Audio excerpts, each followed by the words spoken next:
Olá, pessoal. Boa noite. Sejam todos bem-vindos, muito bem-vindos a mais um webinar aqui da Prof.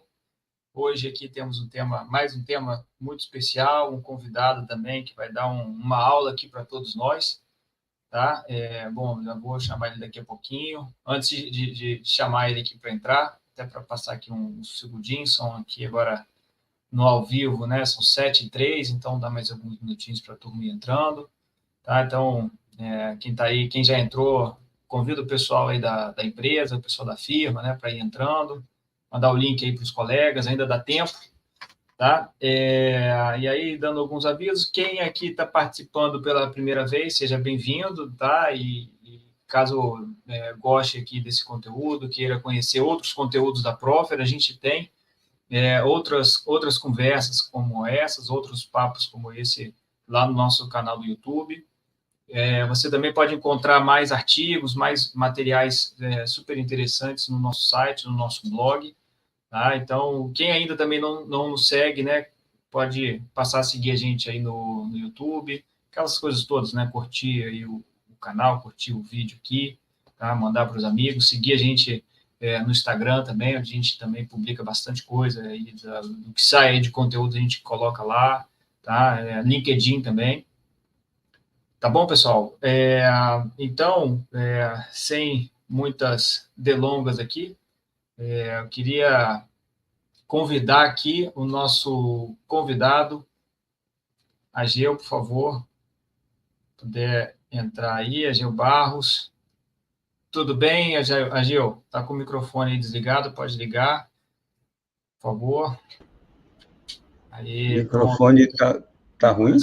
Tudo bem, Ageu? Seja bem-vindo, muito obrigado aí pelo... Ok, tá bom agora. Isso, tá ótimo. Muito obrigado, boa noite, pessoal. Muito obrigado aí por ter aceito o convite de participar aqui com a gente desses webinars aqui da Prof, né? Eu sempre digo que eu tenho o privilégio de poder ter acesso a tantas pessoas ilustres aí, inteligentes, com experiência, com conhecimento. E aí, depois de algumas conversas com pessoas assim tão inteligentes, eu pensei, poxa, que tal estender essa conversa, né, para outras pessoas participarem também? Tá? Então, queria agradecer aí mais uma vez, Ageu. E aí, por favor, se apresente aí para o público. Olha, eu tive uma carreira bastante longa. Os pontos principais da carreira foi na Coca-Cola, na década de 90, como diretor do IPGE desde 94, e fazendo consultoria de planejamento estratégico, budgeting, pricing e tal. Na Petrobras desde 2011, trabalhando com governança estratégica e mapa estratégico, e eu criei o Price Lab em 2019 para aplicar todos os conhecimentos que eu adquiri nos meus vários treinamentos pela Coca-Cola nos Estados Unidos, em São Paulo, e os projetos apresentados, eu lancei, eu fiz os primeiros números da Heineken no Brasil, quando a Heineken começou a distribuir cerveja no Rio de Janeiro, em 87.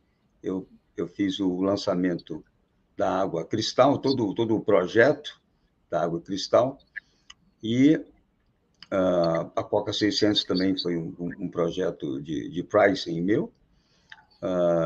Eu tenho essa visão de B2B2C, sendo Coca-Cola uma indústria, a gente vendia para supermercados e bares e padarias, e essas vendiam para o consumidor, e a Coca-Cola tem uma atuação muito forte junto ao consumidor.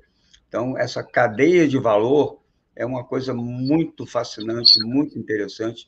Eu tive muito prazer em bolar projetos de colocação de produtos em posto de gasolina, por exemplo. É uma coisa muito, muito interessante. É uma novidade todo dia, é um ramo muito interessante. O varejo é um negócio muito gostoso. Eu visitei muitas lojas nos Estados Unidos, aprendi muito, muito nos Estados Unidos sobre varejo. lá o varejo está um pouco adiante em termos de merchandising, até em termos de software de merchandising. Na década de 90, eles já usavam software de merchandising, né? Então, a gente tem bastante o que aprender com o mundo, e o mundo está andando, né? A tecnologia de checkout está aumentando, enfim, muita coisa interessante. A empresa do Edmilson trabalha com Dynamic Pricing, que é um negócio fantástico, insubstituível, e que precisa ser encaixado numa moldura estratégica de atuação, porque senão a eficiência dos algoritmos não entra no seu máximo, né? Não, é isso aí, não, legal. E, poxa, Adilson, que bela experiência, hein? Parabéns. E aí, no Price Lab, para quem não conhece o Price Lab, o que vocês têm feito aí no Price Lab? Como é que é a Nós atuação de temos vocês? feito cursos e estamos organizando uma equipe de consultores para trabalhar exatamente com consultoria de implantação de pricing, e junto até mesmo a parceiros como você e outros que trabalham com algoritmos, né? com sistemas de reajuste automático de pricing 24/7. Né? Uhum. Não, legal. A gente aqui na Prover, né, como você adiantou, a gente trabalha muito fortemente com algoritmos para precificação, né? E aí, um tema que a gente acha muito interessante é um olhar estratégico sobre precificação, porque os nossos algoritmos eles acabam tratando mais de um lado da operação da precificação, né? Exatamente.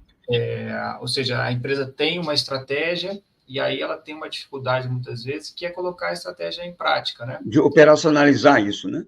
Isso. Então, hoje um varejista tem de farmácia, tá? Hoje em dia já chega aí 5, 10, às vezes mais do que isso, 10 mil SKUs, né? 5 mil SKUs, 10 mil SKUs, ou até mais do que isso. Às vezes tem uma, às vezes tem 10, às vezes tem 6, às vezes tem 1.000 lojas, né? Então, você tem potencialmente milhões de combinações de produtos loja. E aí fica muito difícil operacionalizar uma estratégia de precificação. Então, a gente atua muito fortemente nessa parte tática e operacional. E aí, o que acontece aqui, que a gente observa as farmácias? E aí, até eu pensei no convite aqui, né, para a sua participação. Eu vejo que o planejamento, e a gente vai chegar no planejamento de precificação, né? Mas, assim, do planejamento estratégico até geral, que vem antes do planejamento de precificação, é algo super importante para a empresa, claro, e até para a nossa atuação quando a gente está lá no... Isso. Eu trouxe aqui uma apresentação muito curta, acho que são 18 slides, né? 20 porque tem o primeiro e o final, mas são 18 slides que mostram, basicamente, de forma muito, muito superficial, sem profundidade, sem muita metodologia, apenas mostrando que o planejamento estratégico ele vai conduzindo na direção de rumos desejados pela companhia, na direção de rumos para volume, para mix, para tecnologia, por exemplo, e aí vai trabalhando o planejamento de ativos, né? Porque o varejo físico ele tem que planejar os seus ativos, né? Uma farmácia aqui, ou acolá, ou lá, e o planejamento de network, porque hoje em dia, por exemplo, a minha esposa não vai na farmácia comprar um remédio, ela entra na internet, localiza o remédio, localiza a farmácia, ela já sabe quais são as que tem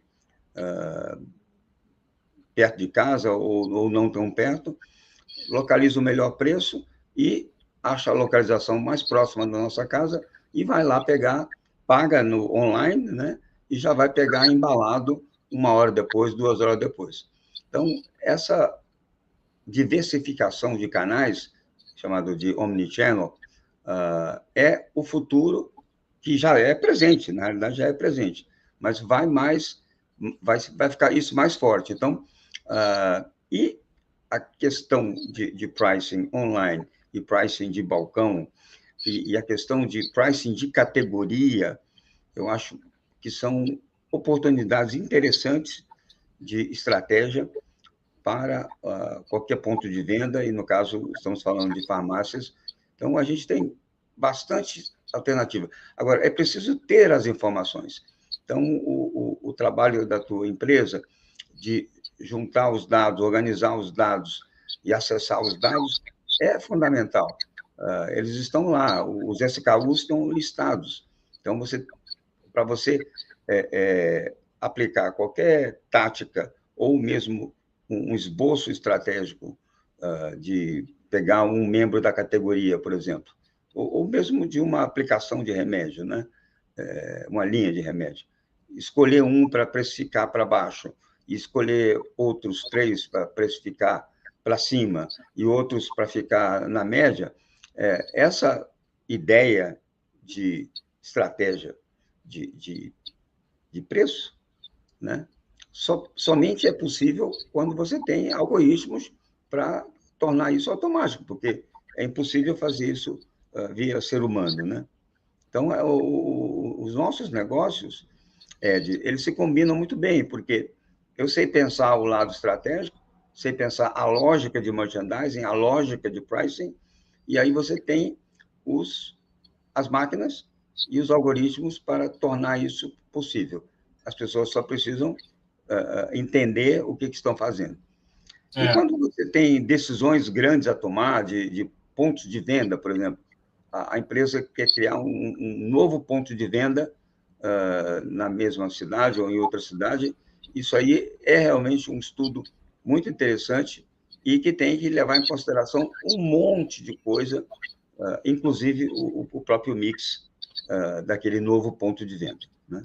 Que não precisa ser o mesmo dos outros pontos de venda, né? Pois é, abertura de loja, mix, né? Isso tudo, até a gente conversou, né, recentemente, aí você estava me dando esses exemplos de planejamento, né? Isso tudo é dia a dia de quem está aqui nos ouvindo. Normalmente o público aqui é muito varejista, né? Pessoal de farmácia, tem pessoal também do alimentar. Aí eu queria, assim, para que todo mundo fique na mesma página, até para facilitar assim a conversa, né? Eu sei que pode parecer, para alguns, pode parecer muito óbvio, né? Mas como é que você definiria o que é planejamento para ficar todo mundo na mesma página, né? Falar um pouquinho assim para que ele serve, porque às vezes eu fico pensando o seguinte, eu percebo, né?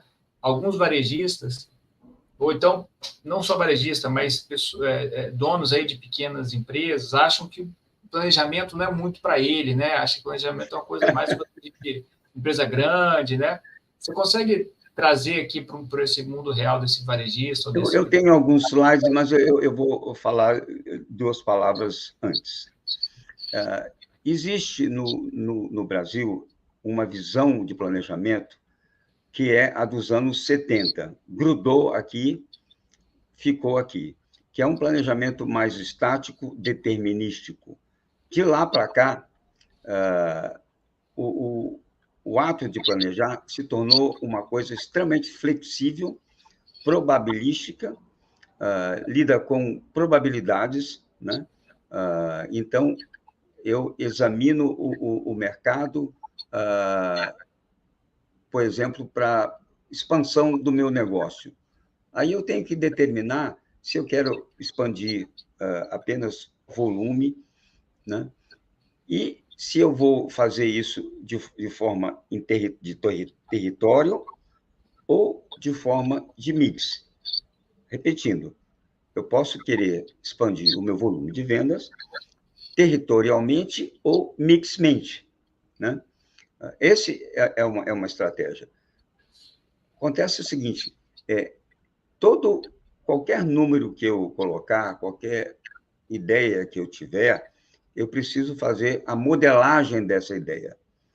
Essa é a chave do planejamento. O planejamento é um exercício de modelagem, pode ser em Excel, pode ser em outro software, mas é um exercício de números, probabilidades, rumos e intenções, que você vai confirmar com estudos financeiros de break-even e de rentabilidade dos ativos, porque você vai investir, sei lá, 2, 3, 4, 5 milhões num ponto de venda e você precisa ter certeza de que, ao longo do caminho, você vai remunerar o seu investimento para pagar esse ativo. Então, esse exercício, que se chama de modelagem estratégico-financeira, estratégico porque você tem que pensar mercado e financeiro porque você tem que pensar o retorno do projeto de investimento. Então, é uma combinação. Planejamento é uma combinação de modelagem estratégica, o que o mercado precisa, qual é o mix que o mercado precisa, onde ele precisa desse mix, e em que quantidade você acredita que ele pode absorver esse mix, e modelagem de investimento, de ativos, né? Onde você vai colocar essa estratégia de mercado em cima do ativo de 1, ou 2, ou 3, ou 4, ou 5 ativos projetados. Então, o planejamento ele é absolutamente necessário até para você obter algum financiamento, né? E para você colocar o seu próprio dinheiro, porque você vai ter sócios também. Você precisa convencer seus sócios, né? Eu trabalhei a vida inteira em empresas multinacionais e grandes, e todo projeto precisa ser justificado, né? Você só justifica um projeto com lucro. Lucro, o quê? Projetado. E aí, quando você está falando de lucro projetado, você está falando de planejamento, né? Eu tenho uma apresentação que eu posso falar mais. Não, Eu acho. tem que saber, mas aí eu acho interessante que o que você falou, que mesmo quem acha que não faz planejamento, ou que acha que planejamento não se aplica a empresa pequena, né, ou para um cenário dinâmico como é o varejo, pelo que você explicou, todo mundo faz, né? Eu não conheço ninguém que não faça planejamento. Você não pode tocar nenhum negócio sem planejamento. Porque se você fizer isso, você quebra em 2 semanas, né? Você quebra em 2 semanas. Vai faltar caixa, você quebra em 2 semanas. Se você der um prazo maior do que você está recebendo, o seu fluxo de caixa o gerente do banco vai te ligar em 2 semanas, ô fulano aí, você não tem dinheiro para pagar essas contas aqui que estão vencendo hoje, que você botou para pagar hoje, não tem, você não tem dinheiro. Então, eu não conheço ninguém maluco que viva sem planejamento. É que as pessoas ficam pensando que planejamento é um negócio mais sofisticado. Não, o planejamento tem método, mas é bastante razoável, é bastante lógico, e é bastante simples. E quando você tem um negócio menor, você pode trabalhar com Excel. Quando você tem uma grande empresa, você precisa de um ERP, de um SAP da vida, né? Mas com uma empresa menor, você consegue fazer bastante coisa com pouco software, né? Pois é, aí assim, o que eu vejo, né? Eu acho que tá todo mundo aqui que está assistindo deve estar convencido que você, querendo ou não, você está fazendo planejamento na sua empresa. E aí, Ageu, a partir todo o seu conhecimento, a sua experiência, tá? E pensando no caso aqui, principalmente do caso do varejista pequeno, que eu até brinco que ele faz que eles mesmos dizem, né? Que faz o fazejamento, né? Que é aquela coisa do agir, né? Que é natural do varejo, porque a gente sabe como é que é o varejo, é muito dinâmico, né? Você mesmo falou. A pessoa compra hoje, vende amanhã, né? Compra à vista, vende a prazo, então aquele giro muito rápido, né? Então, acaba que tem que ser ágil mesmo, não tem nada de errado nisso. Mas pensando no contexto dessa pessoa, o que você sugere em termos de métodos, assim, às vezes coisas que a pessoa... O que acontece? A pessoa está aqui nos ouvindo, fala, poxa, eu concordo com a G, eu quero começar, sei lá, melhorar o planejamento aqui na minha empresa. E às vezes ela não sabe por onde começar, né? Então, às vezes é legal aqui nesses aqui da prova para dar esse impulso inicial. Quando você acha que ela pode começar? O começo mais básico do processo de planejamento é o budget, o orçamento. O orçamento, o que é? É uma projeção de números de venda, de custo, de despesa, de alocações de overhead, de custo fixo, de lucro líquido. Muito bem. Só que você não deve projetar venda. Você deve projetar os números que geram venda. Quais são os números que geram venda? Você vai projetar volume, você vai projetar mix e você vai projetar preço. Muito bem. A soma de volume multiplicado por mix, multiplicada por preço, é o número de faturamento. Mas esse número, você não vai pensar ele antes de realmente compreender, ou por alguma experiência que você tem, definir um volume e um mix adequado. Muito bem. Como ninguém tem bola de cristal e ninguém sabe o que vai girar, né? O que o cliente vai pegar quando chegar no ponto de venda, você faz um piloto de mix para um ponto de venda, né? E mantém um acompanhamento semanal desse turnover de mix, para que você não tenha dois prejuízos. Aquele produto que está girando, está indo bem, acaba o estoque e você perde as vendas seguintes, né? E aquele produto que não está saindo, você não se dá conta, você corre até o risco de passar um vendedor e você comprar mais uma quantidade. Então, e o pequeno varejo não pode fazer isso. O pequeno varejo, ele tem que trabalhar enxuto, com estoques adequados, projetados para um giro que seja rápido. Então, isso é simples na matemática, mas requer o monitoramento dos números, né? Requer estar ciente, estoque inicial, entrada, saída, estoque final. Essa equação de estoques é uma coisa extremamente simples e você tem que praticar essa equação de estoques no futuro, né? No futuro.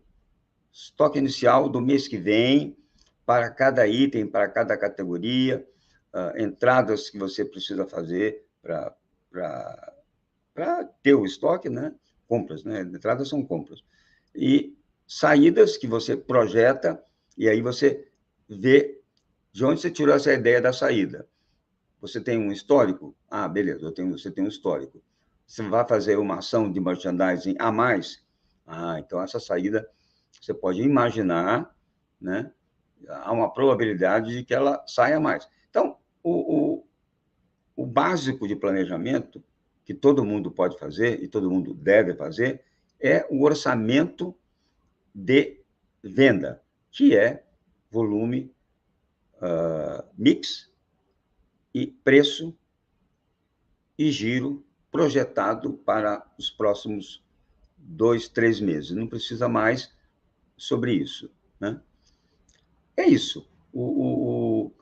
Você tem planos de mais longo prazo, que envolvem novos pontos de venda, mas o dia a dia da empresa ou da família que possui um ponto de venda, o dia a dia é controlar giro de estoques, evitando perda de venda por falta de produto e estoques parados que oneram o caixa e dão prejuízo, né?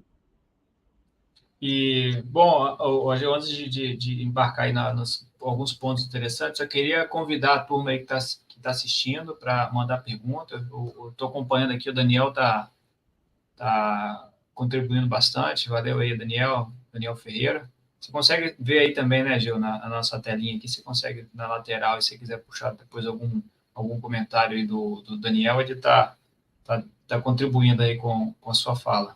No chat aqui não aparece, né? Aparece aí nos comentários aí do lado, depois você clica ali em cima. Os bastidores aqui, Mas aí, o Ageu, aproveitando, pegando alguns ganchos interessantes aí, né, que eu queria embarcar.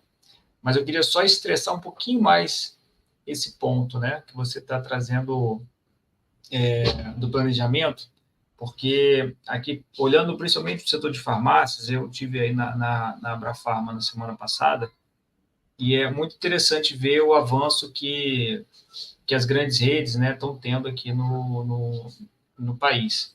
Né? E você vê, quem acompanha aí, consegue ver claramente que os resultados que elas estão tendo é bem fruto de um planejamento, que você vê o que elas estão executando agora, elas, de certa forma, anunciavam já estavam há algum tempo anunciando alguns pontos até que você trouxe, de omnicanalidade, entre outros assuntos.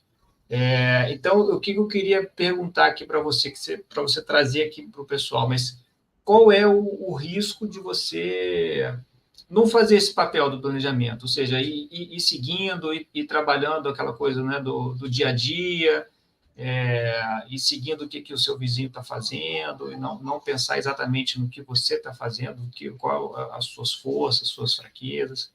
Qual o risco que esse empresário está correndo? Na minha trajetória razoavelmente longa, eu me dei conta do seguinte: a maioria dos negócios que quebraram, eles estavam em expansão, eles não estavam indo mal, eles estavam em expansão. E aí quebraram. Né? Tem vários casos, né, ao longo da minha carreira. E por que quebraram?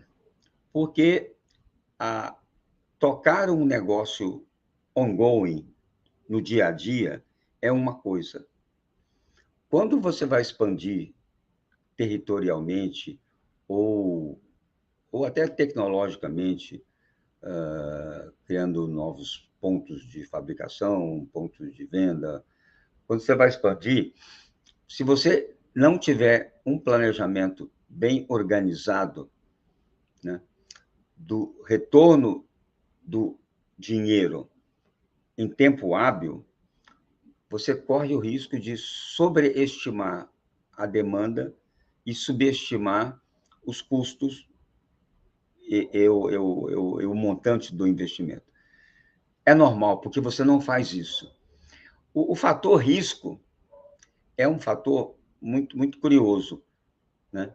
E todo mundo precisa entender um pouco isso. Quando você faz a mesma coisa todo dia, o seu risco é baixo. Mas, fazendo a mesma coisa todo dia, você não cresce. Quando você cresce, você faz coisas novas. E nessas coisas você não tem experiência. Né? E é aí que você quebra. Então, a projeção de números, ou seja, planejamento financeiro, é essencial sempre que você está tentando ampliar o seu negócio. Não faça, nem pense em ampliação antes de colocar os números e projetar o que você quer e projetar o investimento que você quer, seja em ativos, seja em tecnologia, em logística, sei lá. E coloque os números no Excel, pelo menos, né? Aqui na empresa, eu sei que a gente, sendo uma empresa de tecnologia, é um pouco diferente, né? Mas a gente usa uma técnica chamada de OKRs, né? Que são os objetivos, né? O O de objetivos e o KR seria Key Results, né? O resultado-chave, né? Então, a gente basicamente define aí entre 3 a 5 objetivos para a empresa no trimestre. Então, os objetivos normalmente são mais qualitativos, né? E depois, para cada objetivo, defino alguma coisa entre também 1 a 5 resultados-chave, esses sim quantitativos que eu consigo medir, né, que eu já meço diariamente, e eu acompanho o desenvolvimento. Então, acaba sendo uma ferramenta super simples de fazer, né, assim, e é fácil de comunicar, então o time todo fica ciente, né, o time todo vai para uma mesma direção, e com algumas métricas para o gerenciamento, né, para o acompanhamento, que é outra parte do planejamento, né, que é você ir medindo, né. Esse é um pacote de trabalho que eu estou, no momento, tocando exatamente, né? Só que com projetos gigantes. Né? O OKR ele é uma repetição do MBO, Management by Objectives, do Peter Drucker, da década de 50. O OKR não tem nenhuma novidade, e ele é aplicado melhor a projetos. Os processos em andamento nas empresas de tecnologia, nas empresas de conhecimento, né, que precisam fazer knowledge management, o processo melhor é o mapa estratégico, não é o OKR. Mas você pode ter as duas coisas. Você pode ter o mapa estratégico e pode ter o OKR em projetos, porque o OKR é muito adequado para projetos. Por quê? Porque projetos têm métricas mais claras, tem começo, meio e fim, e os milestones dos projetos serão os próprios indicadores de progresso, se você bem costurar um milestone, bem definir um milestone, ele vai ser um bom indicador. Se o projeto chegar naquele milestone número 3, em tempo que você previu, pronto, já é um indicador muito bom. Porque a empresa, as organizações não foram feitas para trabalhar indicadores, para trabalhar métricas. Elas são necessárias, mas você tem que tocar as coisas anyway, né, de alguma forma. Então, o OKR é muito prático se você tem uma organização baseada em projetos. E pessoal de tecnologia costuma ter isso, né? Uma organização baseada em projetos, né? Não, é verdade. Mas eu queria voltar, Agil, ao seu ponto mais focando nessa área comercial, né? Porque a área comercial de um varejo, ele tem umas obrigações, assim, umas tarefas super importantes, né? Que é trabalhar, como você falou, o sortimento, o mix, né? Trabalhar o quanto que você vai comprar, que está relacionado com o quanto que você vai ter de estoque, que está relacionado também à precificação. Então, são várias tarefas importantes, essenciais para a saúde do negócio, e que, de certa forma, tem que ser definido tudo ao mesmo tempo, né? Tudo em conjunto, ou seja, você coloca o produto, você tem que definir o preço que você define vai afetar a quantidade prevista, a quantidade prevista vai afetar o estoque. Então, é uma coisa que... É um loop, e é isso o que se chama modelagem, né? Porque quando você tem preço, e você coloca ele no loop de volume e de giro, você está assumindo que existe um negócio chamado elasticidade, né? Conforme for o seu preço, você vai ter mais ou menos elasticidade, mais ou menos volume e mais ou menos rapidez de giro, né? Então, você precisa ter alguma experiência, mas se você não tiver essa experiência, você constrói essa experiência, né? Faz um piloto, pega uma loja, pega um produto, reduz o preço, pega outra loja, pega esse mesmo produto, sobe o preço. E aí faz um período de 15 dias para ver o quanto de elasticidade que esse produto demonstrou, né? Seja para cima ou para baixo, né? Então, o negócio de varejo é um negócio de giro, né? É um negócio de giro. Um supermercado, eu costumo sempre dizer, ele não vende comida. Quem vende comida é o fabricante de comida. A Coca-Cola vende comida, a outra vende cerveja. Quem vende comida é o fabricante de comida. O negócio dele é giro. Se você chegar para um supermercado, eu sou fabricante de sei lá, qualquer produto, doce de abóbora, não importa. Eu chego para ele e digo, olha, eu quero colocar isso na tua prateleira, o preço é esse e tal, e você concorda? Eu vou te dar, sei lá, 10 unidades de graça, colocar de graça lá o primeiro.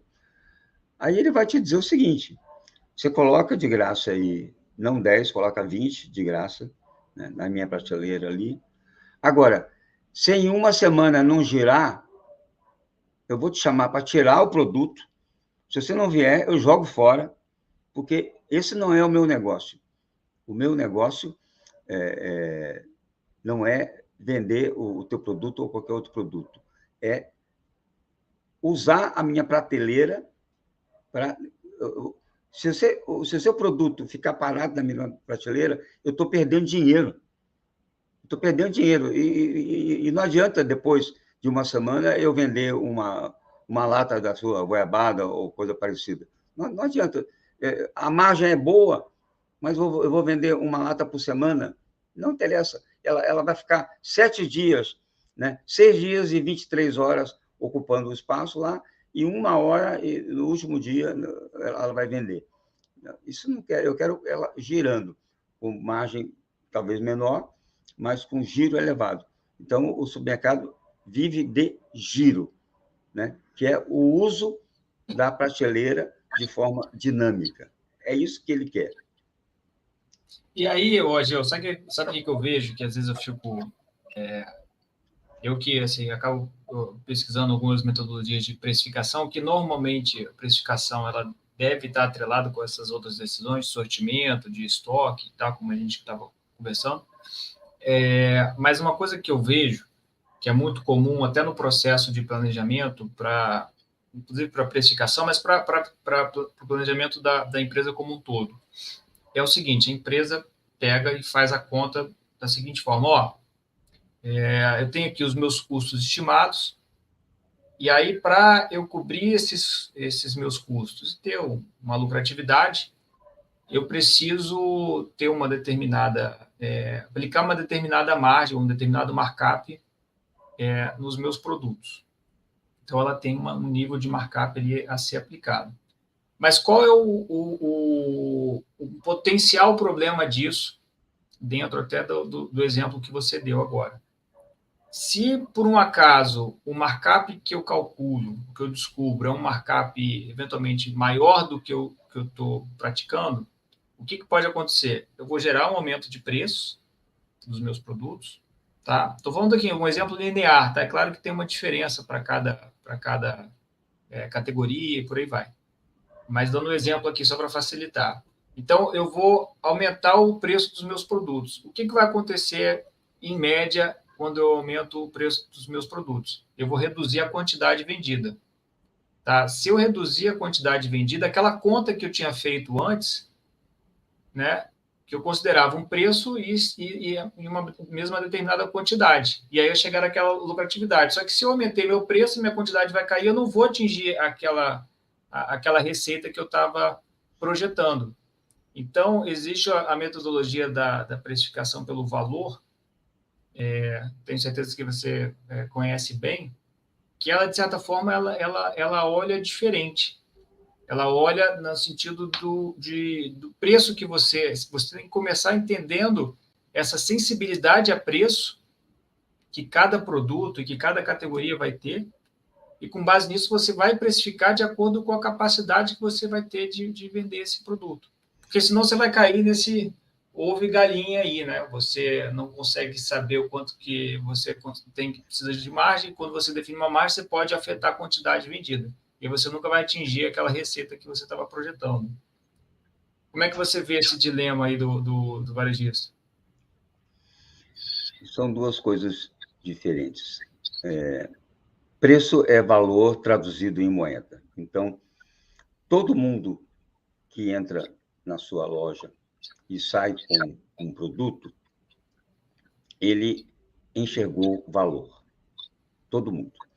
Né? Senão ele não teria entrado e não teria saído com o produto. Ou teria entrado e não teria saído com nenhum produto. Muito bem. A questão da proposta de valor, value proposition, é um tema muito grande, muito complexo. Eu tenho todo esse material para explicar, mas eu não vou fazer isso agora. Quando você está projetando o preço de cada produto em cada categoria, você trabalha com um gross up de margem. É melhor do que, matematicamente, é melhor do que markup. Markup não é bom. Matematicamente, a conta não fecha, não é bom. Margem é matematicamente o mais adequado, né?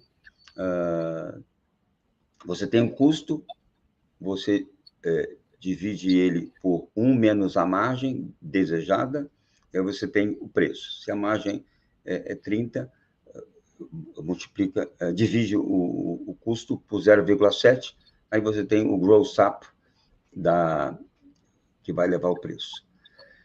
Agora, isso é muito dinâmico. Isso é muito dinâmico. Originalmente é dinâmico pela concorrência que você tem, pela willingness to pay dos seus fregueses, a disposição a pagar do freguês. Por diversos motivos, isso é extremamente dinâmico. E a tecnologia que você bem conhece de Dynamic Pricing, ela precisa ser usada não por si, não por usar. Você tem que ter um objetivo com essa tecnologia. Então, o objetivo de usar o Dynamic Pricing é acompanhar a elasticidade versus willingness to pay, versus a percepção de valor. Tudo isso, matematicamente, ao longo de um período, se você tem volume, isso tudo vai ficar claro. Os números falam, os números conversam, né? E você vai saber. E você tem que ter rapidez, que você vai até embutir nos algoritmos essa rapidez, porque não vai dar tempo. Você tem 20 mil SKU e cada um com um comportamento maluco, diferente do outro, e se você não tiver os algoritmos para tomar a decisão com base em parâmetros inteligentes, e esses parâmetros inteligentes você vai ter que perseguir, porque eles podem ter sido inicialmente inteligentes, mas ao longo do tempo começaram a dar ruim, né? Então, você tem que verificar. E esse dinamismo é a base do varejo, porque você não dá conta de entender exatamente o que aconteceu quando você baixou um pouco o preço, subiu um pouco o preço. Você falou em subir o preço, legal. Mas subir o preço pode ser um tiro no pé. E como é que você vai saber se foi um tiro no pé? Você vai esperar 6 meses para analisar os números? Não, varejo é rápido. Se você deu um tiro no pé, não tem problema nenhum. Errar é humano e você vai corrigir o erro rapidinho. Agora, a palavra mágica é corrigir o erro rápido. Não, concordo plenamente. Concordo plenamente. Errar você sempre vai. Essa é a certeza que a gente vai ter, né? Você tem milhares ou dezenas de milhares de produtos, eventualmente você vai errar um ou outro. A questão é a velocidade que você corrige, a velocidade que você... Porque às vezes não é erro, né? Às vezes o mercado muda mesmo, né? É dinâmico. Eu brinco que o mercado é igual nuvem, né? Você olha agora, está de um jeito, você olha daqui a pouquinho, pode estar até parecido, mas está de outro jeito. Então, você tem que estar sempre se adaptando. Todo negócio tem algum componente de rapidez, né? Todo negócio. Então, e no varejo, esse item rapidez, ele está espalhado por 20 mil SKUs. Você tem que ter rapidez de gestão da equação de estoques, né? Saldo inicial, entrada, saída e saldo final. Você tem que estar administrando isso. E a entrada por compra e a saída por venda são as decisões que você tem que ajustar para que a equação de estoque fique boa, né? E sabe outro ponto também que eu vejo? Até o Daniel aqui no Daniel Ferreira nos comentários estava aqui, comentou aqui que é o que todo mundo busca fazer, né? Alguns produtos, algumas categorias, alguns produtos busca ter um preço um pouco mais agressivo, como uma forma de atrair cliente para a loja, e outros produtos você vai gerar mais margem, né? Você vai talvez trabalhar com uma margem um pouco mais alta para gerar a sua rentabilidade. Mas aqueles produtos em que você se contenta com uma margem mais baixa são aqueles que têm potencial de traffic generator, né? Geradores de tráfego, né? A Coca-Cola, a empresa que eu trabalhei, era o produto número 1 de tráfego no mundo, né? E todo mundo sabia disso, né? O Walmart, quando chegou no Brasil, chegou em Osasco, em São Paulo, eles criaram uma loja gigantesca e eles começaram a vender Coca-Cola abaixo do custo. De verdade, de verdade. E nós fizemos uma reunião, eu estava lá, nós dissemos para o Walmart, ou vocês param de fazer isso, ou a gente vai derrubar vocês. Né? A gente vai derrubar vocês da tabela boa, aí você não vai conseguir fazer o que você está fazendo. E por que a gente fez isso? Porque quando ele começou a vender abaixo do custo para gerar tráfego, né, obter lucro indireto com o nosso produto, os outros concorrentes dele partiram para brigar com a gente. E a gente dizia para esses concorrentes, Pão de Açúcar, Barateiro, não sei o quê, tinha um monte, o Carrefour, nós não estamos fazendo nada, cara, eles é que estão fazendo, eles estão vendendo abaixo do custo. Ah, mentira de vocês, vocês estão dando alguma coisa lá nos Estados Unidos, estão dando alguma coisa por fora, vocês estão fazendo alguma coisa. Não estão fazendo nada, cara. E realmente eles estão vendendo abaixo do custo. E estão tomando prejuízo para vender Coca-Cola, para atrair o povo para ir conhecer a loja deles, porque eles abriram uma loja gigantesca, e essa loja gigantesca, a escala dela, né? Eu tenho um slide falando disso aí, a escala dela era tamanha que ela tinha que ter, sei lá, 10 mil pessoas entrando lá todo dia, porque senão não dava resultado, né? Então, esse negócio foi durante, sei lá, um mês e meio, não me lembro. Em dado momento, a gente chamou ele para conversar, não dá para fazer. Vocês param de fazer isso, aí eles pararam. Né? Não, e aí, acho que é interessante pegar o gancho desse exemplo. Vamos supor que o varejista aqui que está nos acompanhando diga, poxa, eu vou aplicar essa dica do AG, eu tenho um produto aqui de grande tráfego, eu vou botar ele abaixo do custo. Mas aí a pergunta que eu sempre trago é o seguinte, tá, mas quanto abaixo do custo? Ou melhor, pegando um exemplo um pouco mais geral. Isso é modelagem. Exatamente. Você vai vender alguns produtos mais baratos, ou uma margem mais baixa, isso é modelagem. Uma margem mais alta. Mas do quanto mais baixo, o quanto mais alto. Esse ponto de preço, né? Que às vezes o ponto é o chave para o negócio, porque um pouquinho que você coloca a mais e a menos nos seus produtos é o que vai, no mercado que tem margem apertada aqui, como esse, né, é o que vai fazer a diferença. Você coloca 0, menos 5, menos 10, menos 15. Faz 4 semanas de piloto. E aí você vai ver a variação de preço, é matemática pura, né? Você vai ver a variação de volume, né? Decorrente dessas quedas de preço, e você vai tomar a decisão examinando o basket que saiu com esses produtos, né? Você vai concluir, mas isso é muito fácil, né? Hoje em dia, com computadores que nós temos, é muito fácil. Antigamente não era fácil, não. Hoje em dia é. Você vai ver se o basket compensou, aquele cara que tomou de você R$15 em Coca-Cola, né? Tomou de você, se ele entregou esse dinheiro em outros produtos da mesma cesta que ele levou para casa, né?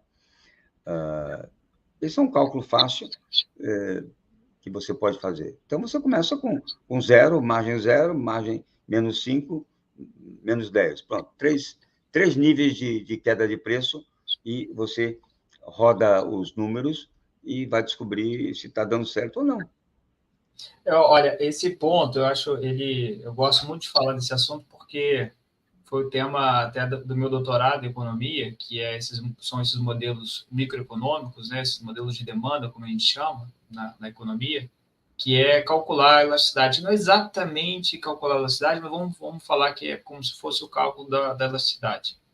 E aí eu sempre gosto de dar o exemplo nas minhas aulas que não sei se eu já comentei com você, eu fui dirigente do Flamengo, né?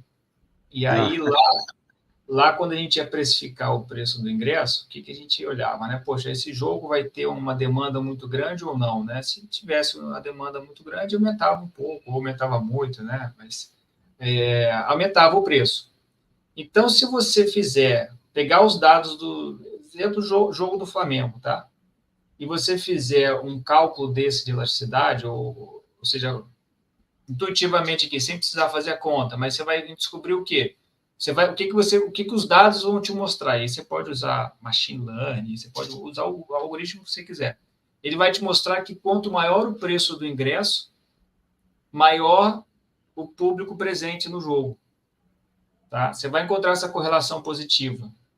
Por que eu trago esse exemplo? Porque essa conta de elasticidade, ela às vezes, ela acaba ficando um pouco mais complicada, porque você... Ela é atropelada pela percepção de valor do cliente. E essa percepção ela pode ser alterada por outros fatores que não o preço. Então, o correto é você conseguir... Um anúncio na televisão pode alterar essa percepção de valor. Exatamente. Ou a hora do dia, a temperatura do dia, se choveu ou não choveu, se a loja é a loja de shopping, de galeria, né, ou de rua. Então, é uma conta que tem uma conta complexa. Ela parece matematicamente simples, mas é uma conta complexa. Mas, levando uma loja só, que está parada no mesmo lugar, você elimina muitos outros efeitos externos, exógenos, né? Muitas influências exógenas, e aí você tem um período em que você vai calibrar esse período pequeno, porque tem que ser pequeno o período, né? Você vai 0, menos 5, menos 10%. Pronto. E aí você vai medir, primeiro, se a cesta que foi compensou, e depois se houve geração de tráfego também de outras pessoas que nem compraram, mas vieram junto, né? De repente, uma pessoa vai para comprar Coca-Cola e a outra vai junto e compra outra coisa, né? Então, separado. E aí você não tem como saber, porque a Coca-Cola vai estar naquela cesta dele e não vai estar na cesta do outro. Ou ele fala que foi lá e outro cara. Enfim, há um surge. Você vai gerar uma onda, e aí você vai, pelos números, você vai descobrir se valeu a pena esse piloto de baixar o preço ou não. Aí tem alguns pontos que por exemplo, né? O varejista ele consegue fazer isso para a curva A1, né? Vamos dizer assim, né? Fazer aqueles principais produtos. Só que ele não vai conseguir construir tanta simulação, né? Ou seja, ele não vai conseguir construir simulação para milhares de produtos, né? E aí tem essa dificuldade. E tem um outro ponto, outro exemplo que eu sempre gosto de dar. Vou pegar o produto que você já falou o nome aqui várias vezes, pegar a Coca-Cola, tá? Para utilizar aqui seu exemplo. Vamos colocar aqui. Coca-Cola, a gente descobriu que é um produto super elástico, ou seja, se eu reduzo um pouquinho o preço, eu vou vender muito mais, vou roubar as vendas dos meus vizinhos aqui. Eu tenho uma loja no meu bairro, né? Tem sei lá, um botequim, um restaurante, um supermercado, enfim. Eu vou e reduzo. O mercado todo vendendo a R$10, em média, tá? Aí eu baixei de 10 para 9,50. E aí o público aqui local descobriu que o vendo 9,50, passou a comprar mais aqui. Eu vejo, poxa, realmente é elástico, né? Baixei de 10 para 9,50, vendi bem mais. E aí, como esse produto ele é elástico, eu penso, poxa, então se eu diminuir de 9,50 para 9, eu vou ainda vender ainda mais. Só que o que acontece? Se o mercado está vendendo a 10 e eu já baixei para 9,50, eu já estou mais baixo que o mercado. Então, se eu baixo de 9,50 para 9, ou de 9... É possível que você não tenha nenhum benefício incremental. Por que eu estou dando esse exemplo? Para explicar que a elasticidade ela é válida no ponto. entendeu? Ou seja, se eu no ponto de R$ 10, a Coca-Cola estava elástica. No ponto de 9,50, ela já não está mais elástica, ela já está inelástica. Então, tem essa uma outra complexidade desses modelos de demanda, que é o formato em curva, né? É um formato que a gente chama não linear da elasticidade. E aí a explicação é muito simples. O referencial mental do shopper, ele é X. Esse é o ponto da elasticidade. Se você botar 50 centavos abaixo, ele vai ver vantagem e vai tomar uma decisão. Se você baixar um pouco mais, ele não vai mudar a decisão dele. A decisão que ele havia tomado de comprar 5 garrafas, em função daquele ganho que ele viu, essa decisão tem a ver com a demanda dele, né? Se você baixar um pouco mais, a demanda dele não vai subir, ele não vai criar um estoque, né? Aí ele vai pensar, peraí, mas eu vou criar um estoque, mas eu vou ter outras coisas para comprar, né? E meu estoque de dinheiro é limitado, então ele não vai botar mais dinheiro em estoque de Coca-Cola. Ele vai tomar aquela decisão das 5 unidades em função do ganho percebido e é suficiente para ele, né? Ele não vai aperfeiçoar essa decisão, né? Em função de uma queda suplementar. Ele não vai aperfeiçoar a decisão. A decisão estava tomada e continua tomada. E você não vai ganhar nada mais com essa queda adicional. Esse ponto também que você trouxe da percepção de preço é algo também muito polêmico, né? Aqui muito importante aqui para o varejista, né? Que é o quanto que ele está competitivo perante os concorrentes. E aí o que eu vejo também, que eu queria até ouvir sua opinião, eu vejo os varejistas às vezes muito preocupados, né, em estar com o preço mais baixo do que os concorrentes e até voltando ao gancho do planejamento, né? Eu vejo que às vezes a rede vai e monta um planejamento bacana e que envolve seu posicionamento de marca, o tamanho da sua loja, o seu sortimento, aí treina funcionário, treina o vendedor, faz tudo direitinho para ter um posicionamento, e aí vem um concorrente, bota o preço mais baixo e aí fica aquela loucura, caramba, apareceu o cliente aqui reclamando do preço, que o vizinho está mais barato, vamos baixar o preço. Então, às vezes, aquele planejamento que foi feito, e aí entrando um pouco mais no planejamento no que tange, né, ao preço, ele, de certa forma, as próprias pessoas começam num primeiro momento que um concorrente se posiciona com um preço um pouco mais baixo, ele já um pouco desacredita aquele seu próprio planejamento e já vai bater o preço do concorrente, né? Não, de novo, Isso aí. a gente volta à palavra modelagem. Ele precisa ter uma flexibilidade na sua estrutura de planejamento para intervir em um conjunto de preços, verificar qual que é a redução de preço que ele pode fazer para não perder volume ou perder pouco, e se ele vai rever também outros para tentar compensar isso, né? Os alemães, eles são viciados em fazer isso. Quando eles abaixam um preço aqui, eles compensam em outro lugar.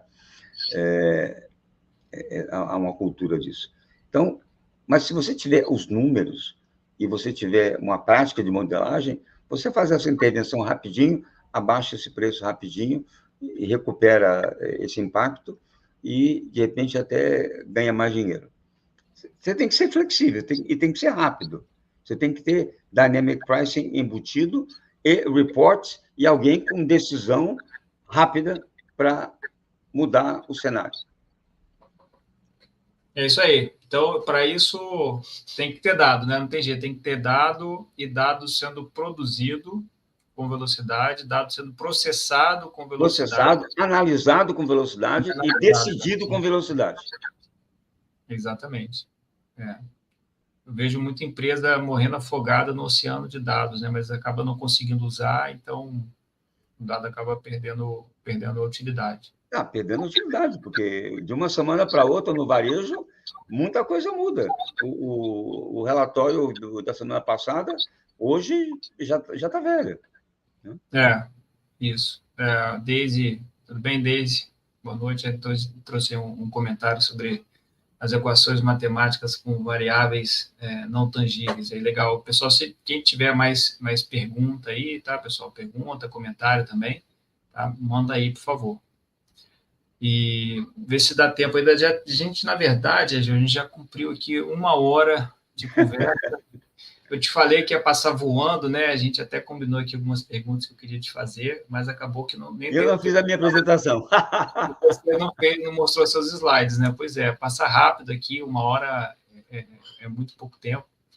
A gente tem que marcar mais uma vez. Aí eu queria te perguntar também dos cursos, a formação, né? Daqui um assunto que eu tenho muito aqui com a turma aqui de pricing, área comercial, formação, cursos, né? Então, eu acho que tem muito assunto aqui para ser tratado, mas, felizmente, a gente está chegando perto aqui já atingimos 1 hora aqui de transmissão. Então, eu queria perguntar aí se você tem alguma palavra final, alguma dica aí, como eu perguntei, alguma dica para quem está querendo começar a aplicar mais planejamento no seu dia a dia. Olha, gente, alguma dica final? Nós temos 2 cursos no site do IPGE Price Lab. Se você entrar no Google com IPGE ou Price Lab ou IPGE Price Lab, você vai achar o nosso site e temos 2 cursos lá. Um curso básico online, que já está gravado, já está pronto, e é um curso mais barato, né? E um curso avançado programado para outubro, que vai ser live online, ou seja, vai ser live na internet. Né? Os 2 cursos são interessantes, e se você participou dessa live aqui, avisa que você pode se inscrever no avançado e ganhar o básico de presente. Né? Maravilha, hein? Gostei. Muito bom. E minha dica aí, pessoal, adicione o Ageu lá no LinkedIn. Tem bastante conteúdo, bastante artigo. Eu sempre leio seus artigos, Ageu. Parabéns aí. Legal. Sigam lá o Ageu e acompanhem os conteúdos dele. E, bom, obrigado, Ageu. Muito obrigado aí. Eu que agradeço a chance de falar com esse pessoal maravilhoso do Pharma Business. O varejo é um ramo muito, muito bacana e tem muito o que aprender. Tem sempre o que aprender e tem muito o que aprender. Eu agradeço também. Beleza. Aí, pessoal que está aí assistindo, quiser conhecer um pouco mais do trabalho da Proper, entra lá no nosso... A gente tem conta no Instagram, LinkedIn, tá? Fiquem à vontade aí para nos procurar, mandar mensagem, mandar e-mail, tiver alguma pergunta, tá bom? A gente fica aí à disposição. E até o próximo webinar, a gente busca fazer aqui uma vez por mês, pelo menos. Então, em breve vai ter mais conteúdo, mais apresentação para vocês. E uma boa noite a todos. Tchau, tchau. Obrigado, pessoal.